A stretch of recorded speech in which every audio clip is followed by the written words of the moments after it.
Hello again. So today we are talking about stoichiometry, which is just a fancy way to say balancing chemical equations.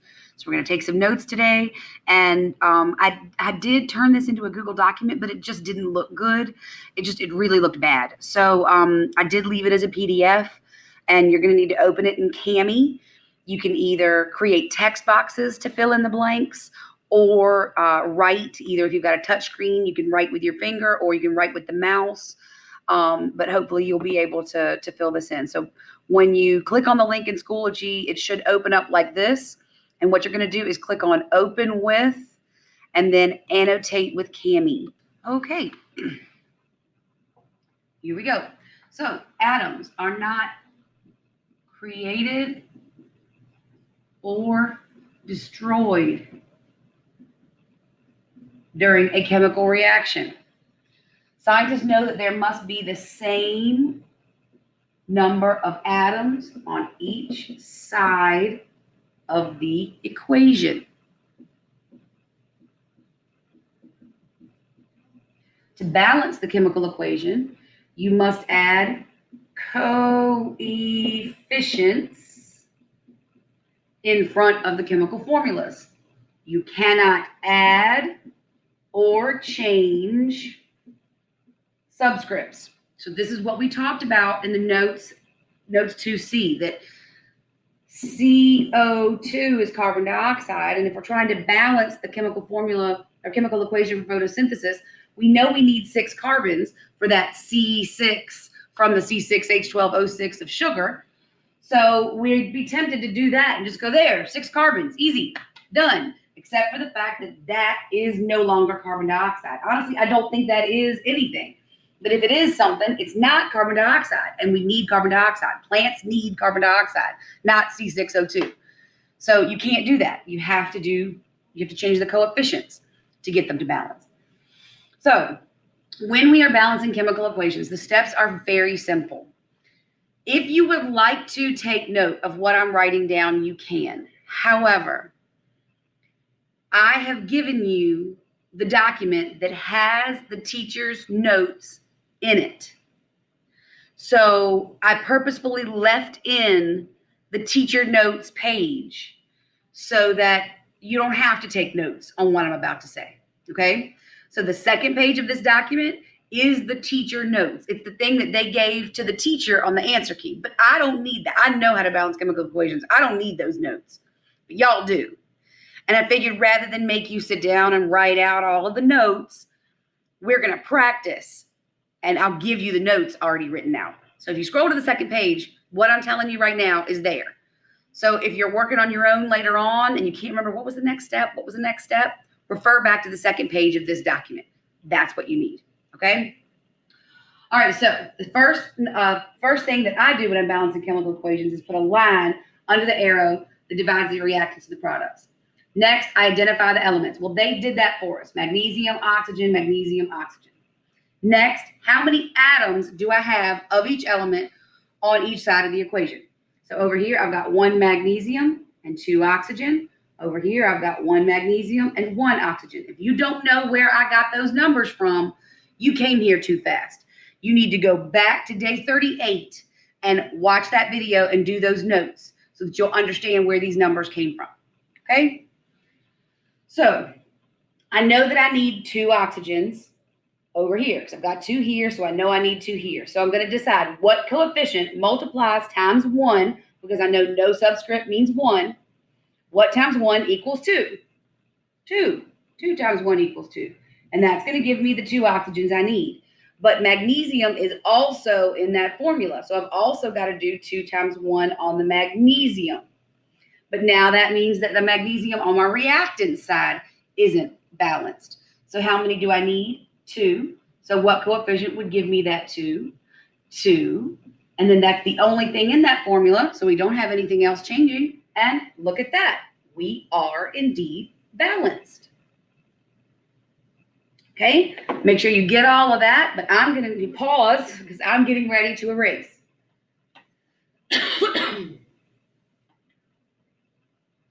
All right, so like I said, refer back to the second page of these notes, and that will help you to have a list of what to do if you get stuck. All right, so looking at these, number one, we're going to draw a line under the arrow that divides the reactants and the products. Step 2, they did for us, identify the elements. Step 3, the number of atoms of each element on each side. We've got calcium and oxygen, calcium and oxygen. Again, if you don't know where I got those from, go back to day 38, notes 2C. This one looks pretty much exactly, not pretty much exactly, except for the elements being different as the one that we just did with the magnesium. So we're going to do the same thing. We need 2 oxygens over here, so we're going to put in a 2, because 2 times 1 is 2. Calcium also changed, so that's now 2. We now need 2 calciums. So over here, 2, and that's the only thing that changed, and it's now balanced. Now, I normally do write with different colors here. I will be doing that on the next page, but this one, with it having identified the elements for us, it's not quite as important to use the 2 colors. All right, step 1, draw your line. Step 2, identify the elements. They did that. Step 3, the number of atoms of each element. So we've got N2, H2, and 1, H3. All right, so in the notes of 2C, we talked about the fact that you're never going to get 3 and 2 to cross. Well, you get them to cross, but you're not going to ever multiply anything times 2 and make it equal 3. That's impossible. But the 2 do cross at 6. So if I know I'm shooting for 6, then that's the number I'm going to be wanting to deal with. So I know I need 6 hydrogens. So what times 3 equals 6? So 6 divided by 3 equals 2. So I need a coefficient of 2. And that's going to give me my 6 hydrogens. And then I need to also pay attention to the fact there's nitrogen in that. So 2 times 1 is 2. Now we come over here. We need 6 hydrogens. So what times 2 equals 6? 3. We knew that already because that's why we picked that number. And the nitrogen's already balanced. It already has 2. So if we mess with it, we're going to unbalance our equation. So we're done. All right, now we're moving into ones that are a little bit harder. I'm going to ask you to pause the video right now and identify the number of atoms of each element before I give you that. All right, you did it, right? And you got 2, 1, and 1. And you got 1, 2, and 1. All right, so we've got,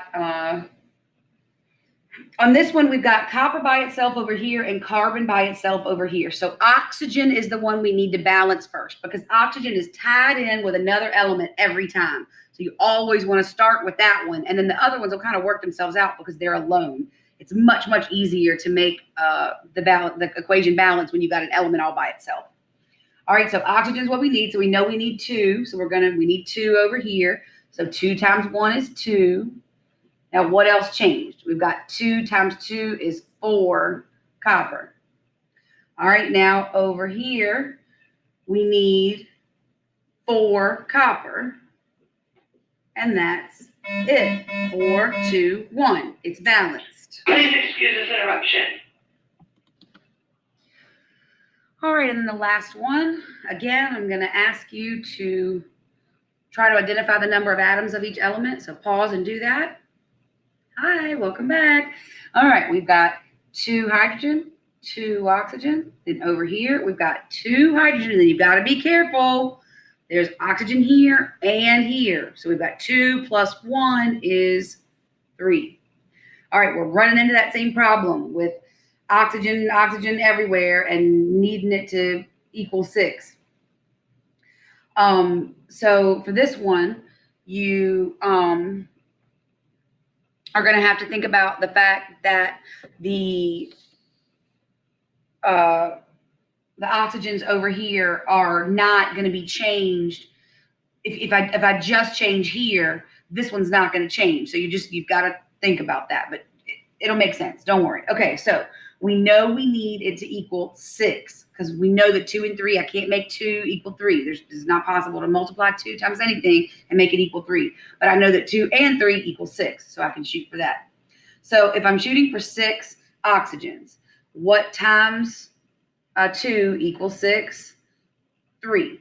So we've got 3 times 2 is 6 hydrogens, and 3 times 2 is 6 oxygens. All right, over here, I need 6 oxygens. So 3 times 2 is 6 hydrogens, and 3, 4, 5. Uh-oh, that's not balanced. So what do we do? Well, honestly, what I would do if I was a chemist is now try 2 because of that whole 3 and 2 thing. All right, I know what the answer is to this, okay? I want to show you the process of, if you don't know the answer, what are the different ways to think it through? Because I've already shown you that 3 times 2 is 6 thing. I wanted to show you that, okay? It's not working. Well, what would a chemist do? A chemist would now try 2 and see if it worked out. So let's do that. And this is when the different color comes into handy. So I'm going to cross out that 3 and make it a 2. So what does that change? I now have 4 hydrogens. And I now have 4 oxygens. So over here, if I'm shooting for 4, this again needs to be 2. 2 times 2 is 4. 2 times 2, or 2 times 1 is 2, plus 2 is 4. That's balanced. 4, 4, 4, 4. But you wouldn't have expected that with that whole 3, 2 thing. It happened because you've got this oxygen by itself. And as soon as you have anything by itself, the best thing to do is double it.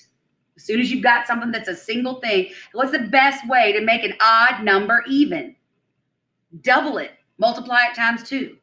Okay? So your 2 options when you run into something like this are either try that 6 thing, try that 3 times 2 is 6 thing, shoot for that. If it doesn't work, try 2. Try just doubling everything, or doubling the things that need to be doubled. And most of the time it'll work, because the best way to make an odd number even is to multiply it by 2. Multiply it, double it. All right.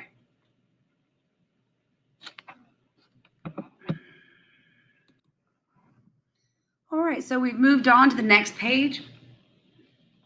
This is the one where 2 colors might come in handy, especially because now we're going to have to do all of the steps. I am going to do number 1 and number 2 right now, and then I'm going to ask you to pause the video and try 3 through 7. And then if you really are feeling squirrely, try the challenge at the bottom, and then unpause and check your answers, make sure your thought processes were correct. And then if you try the challenge, I'm also going to give you the answer to the challenge. And that one is really hard. I'm not going to ask you to do anyone that hard, but it's on there. It's for fun. All right, so step 1, draw the line. Step 2, identify the reactants in the products. Got sodium, magnesium, and fluorine. I'm going to try to write a little smaller so they all fit. Sodium, magnesium, and fluorine. Now over here, we've got sodium first, but then fluorine. Now it's tempting to write fluorine and then magnesium because that's the order it's in over here. But I really highly recommend that you write them so that when you draw a straight line across, they're matched up. Because otherwise, when you go back to check and see is it balanced or not, it's going to be hard to tell because everything's all mixed up. If you write everything lined up together, it's a lot easier to compare whether or not it's balanced. So Na, MgF, and then Na, MgF. Okay, now how many atoms of each element on each side? We've got 1 sodium, 1 magnesium, 2 fluorine, 1 sodium, 1 magnesium, 1 fluorine. I'm going to switch colors when I start making changes. All right, I know I need 2 fluorines on the product side. That's the one that needs our help. So 2 times 1 is 2, but fluorine isn't the only thing that changed. Sodium also changed. So now I've got to go over here and get my 2 sodiums. But now I'm balanced. 2, 1, 2. Done. Okay? Next one. Draw the line between the reactants and the products. Next, you've got to identify your elements. You've got magnesium, hydrogen, and chlorine. magnesium, hydrogen, and chlorine. 1 magnesium, 1 hydrogen, 1 chlorine, 1 magnesium, 2 hydrogen, 2 chlorine. All right, we've got 2 chlorine over here, so we need 2 chlorine over here. So coefficient of 2 would give us those 2. 2 times 1 is 2. 2 times 1 is 2. And look at that, it's balanced. Mg1, Mg1, H2, H2, Cl2, Cl2. All right, I want you to do 3 through 7 and then try the challenge if you're feeling squirrely. Some things to note. That is an I, that is potassium iodide, so that is Ki, 2 separate elements. And the way to tell that that's what it is over here on the product side, you can see that there's iodine right there. So we know that. Now Cl, that's not an I, that's Cl, okay? All right, work on those. Pause the video. Work on those. Now, if you start to work on number 3, absolutely struggling, okay, play me giving the answer for number 3 and then try 4 through 7. You know what I mean? Like challenge yourself on every one. Don't just sit here and let it play, okay? I really want you to try these. It's amazing how easy it is once you like apply your mind to it and give it a chance. All right, pause. Okay. Welcome back. Hopefully you got 3 through 7 done and you're now getting your answers. If you've only started on number 3, you just didn't know what to do, and now you're watching for just one more, that's okay. Watch for one more, but then please pause and work on the rest of them before you listen to the answers, okay? Okay. All right, so step 1, draw the line between the reactants and the products.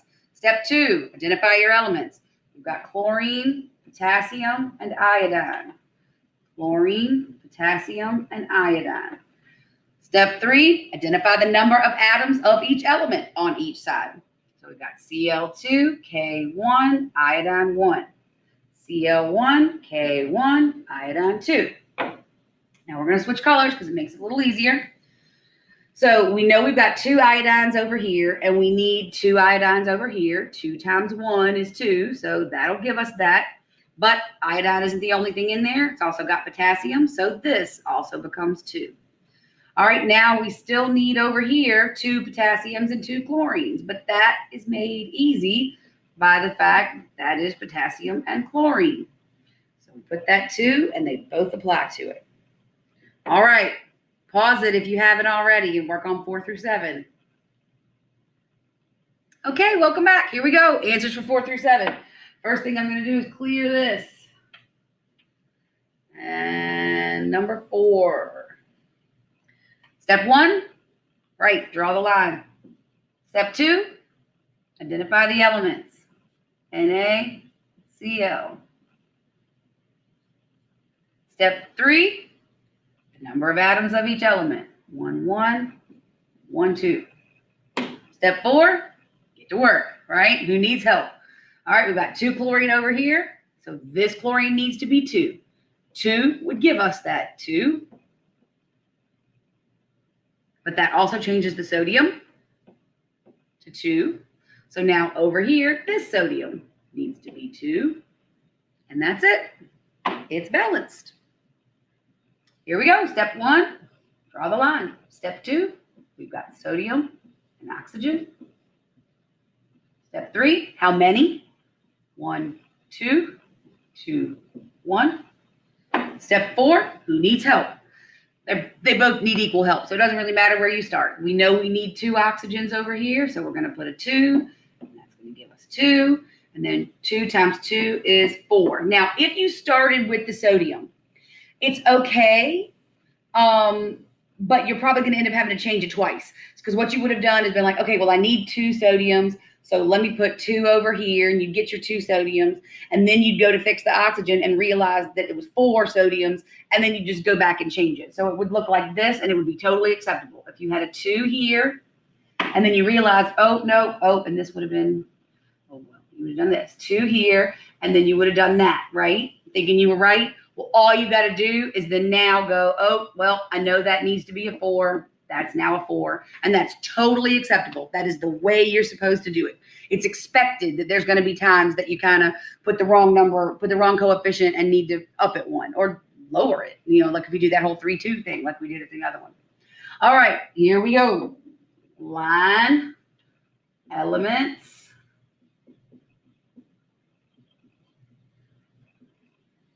number of atoms, 1, 1, 1, 1, 2, 1. So where do we start? The only one that's different, the only one that needs help. We need 2 hydrogens on the reactant side. So 2 will give us 2, but that also gives us 2 chlorines. So over here, we need 2 chlorines. So that's going to give us the 2 chlorines, but it's also going to give us 2 sodiums. So then we got to go back over here and get 2 sodiums. And now we're balanced. 2, 2, 2. All right, last one that I really was expecting you to do, or at least try. Line, we've got potassium and chlorine. Potassium and chlorine. 1, 2, 1, 1. So we know we need it to be 2. So 2 here, and that's going to be 2, and that's going to be 2. So now over here, this needs to be 2. All right, this one is indeed difficult, okay? So I'm going to pause if you need those because I'm going to erase. All right, so when you draw your line under your arrow, and we've got carbon, hydrogen, and oxygen.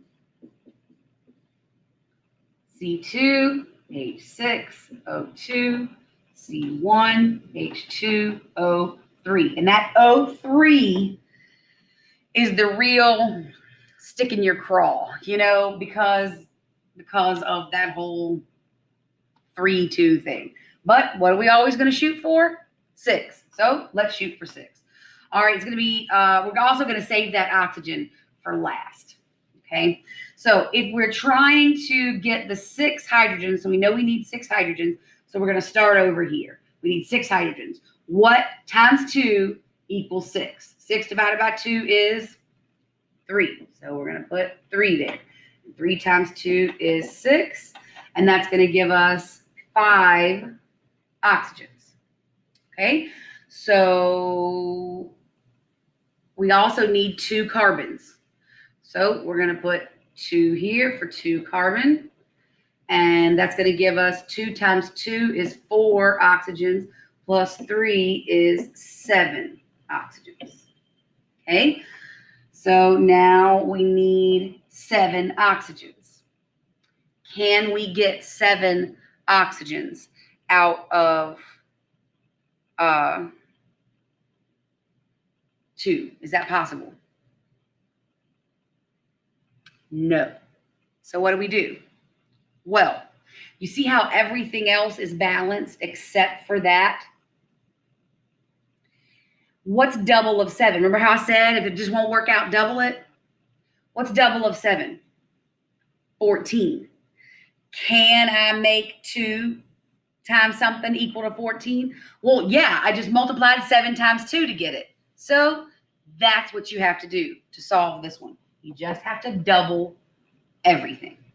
So we have 1 molecule of the C2H6. So now we're going to have 2 molecules of the C2H6. And that's going to give us 2 times 2 is 4 carbons, and 2 times 6 is 12 hydrogens. All right, we're still saving those oxygens till last because they're by themselves. Come over here. All right, we started with 2 carbon dioxide, so we're going to double that to 4 carbon dioxides. So now that's 4, and then we have 4 times 2 is 8. And we're going to just hang on to that number because we know that's how many oxygens we have just from here. We've got to wait and get the oxygens from here. So we're going to add, well, we're going to add this one to here. That's that. Okay, so now how many hydrogens? 3 times 2. Well, we had 3. We're going to double it. So now we're going to have 6. So now 6 times 2 is 12. And 6 times 1 is 6. So we've got 8 plus 6. 8, 9, 10, 11, 12, 13, 14, which is the number we needed. So now, what times 2 equals 14? 7. And it's now balanced. All right, that is it for today. Oh, wait, there's one more thing in the folder. There is a JLabs balancing equations game I want you to play. There's instructions in there, but basically start on, if you really struggle with this, start on 5 beginner. If they're really easy, try doing 10 intermediate. If you feel like you got this, start on intermediate. And if they're too hard, go down to beginner. If they're just right, stick with them. But I want you to do 15 total problems. So whether you do 5 beginner and 10 intermediate, or 10 beginner and 5 intermediate, or 15 intermediate, or whatever, I want you to do 15 problems. And then for extra credit, if you screenshot your score at the end, no matter what your score is, even if you didn't do well, if you screenshot your score page at the end of doing 15 of them, so that means if you do 5 and then 10, you'll need to screenshot both. I'll give you an extra credit quiz score. So that's, it's not an assignment that's like going to be in there that you have to do, that if you don't do it, you'll get a 0. But if you do it, you'll get extra credit. Okay. Have a lovely day. Make good decisions. Bye.